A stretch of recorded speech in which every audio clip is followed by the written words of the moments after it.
बहुत समय पहले जब असुर और देवताओं के बीच निरंतर युद्ध हो रहे थे, तभी असुरों में से एक शक्तिशाली किंतु महत्वाकांक्षी राक्षस भस्मासुर ने ठान लिया कि वह ऐसा वरदान पाएगा जो उसे अपराजेय बना दे। और इसके लिए उसने हिमालय की गहन गुहाओं में प्रवेश कर कठोर तपस्या प्रारंभ की। उसकी तपस्या इतनी भयानक थी कि उसने कई वर्षों तक अन्न, जल और निद्रा का त्याग कर दिया। केवल शिवजी का ध्यान करता रहा। उसके शरीर की अस्थियां भी तप से जलने लगीं। उसकी सांसों से अग्नि निकलने लगी। चारों ओर का वातावरण विचित्र हो गया।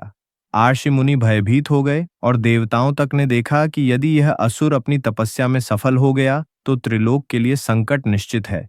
किंतु भस्मासुर अपनी साधना में अटल रहा और अंततः उसकी तपस्या से प्रसन्न होकर स्वयं महादेव उसके सामने प्रकट हुए।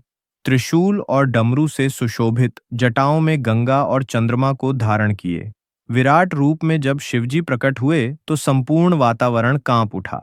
भस्मासुर ने उनकी स्तुति कर वरदान मांगने का अवसर पाया और वह बोला, हे महादेव, मुझे यह शक्ति दीजिए कि मैं जिसके सिर पर हाथ रखूं वह तुरंत भस्म हो जाए। भोलेनाथ, जो अपने भक्तों की हर प्रार्थना पूरी करते हैं, उन्होंने बिना संदेह यह वरदान प्रदान कर दिया।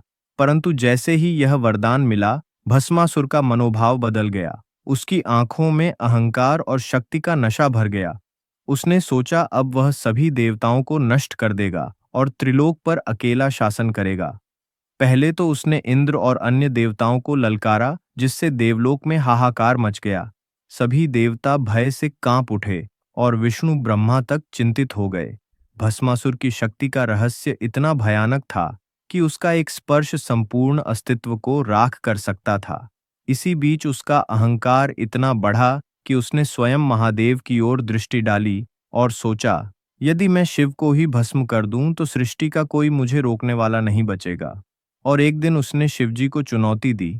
वह उनके समीप जाकर उनके ही सिर पर हाथ रखने के लिए दौड़ पड़ा। यह दृश्य अद्भुत और रहस्यमयी था।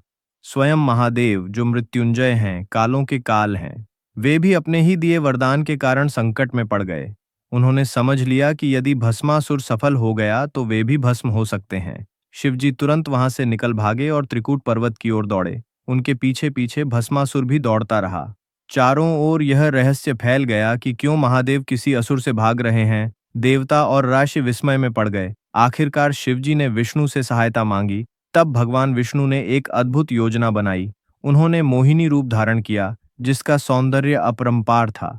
जब मोहिनी भस्मासुर के सामने प्रकट हुई तो उसकी आंखें ठहर ही गईं। वह उसकी ओर आकर्षित हो गया और अपना उद्देश्य ही भूल बैठा। मोहिनी ने मधुर स्वर में कहा, हे महाबली, यदि तुम मुझे पाना चाहते हो तो पहले मेरे संग नृत्य करना होगा और मेरी हर मुद्रा की ठीक वैसी ही नकल करनी होगी। भस्मासुर मोहिनी की सुंदरता में इतना डूब गया कि बिना सोचे समझे तैयार हो गया।